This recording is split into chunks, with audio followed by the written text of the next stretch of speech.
This is a coronal section of lung with interstitial fibrosis. A section of normal lung is provided for comparison. Interstitial fibrosis is characterized by fibrosis of the pulmonary connective tissue, resulting in restrictive lung disease. In restrictive lung disease, there is reduced lung volume, diminished lung compliance, and reduced forced vital capacity on pulmonary function tests. Grossly, there is cobblestoning of the pleural surfaces due to scarring and retraction. This specimen also shows anthracotic pigment.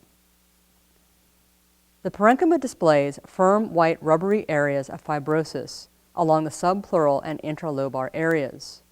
In this particular case, there is diffuse interstitial fibrosis throughout the entire lung. The fibrosis and diffuse alveolar damage cause a characteristic honeycomb appearance. Histologic findings vary depending on the etiology, but typically patchy interstitial fibrosis can be seen. Complications include secondary pulmonary hypertension and right-sided heart failure.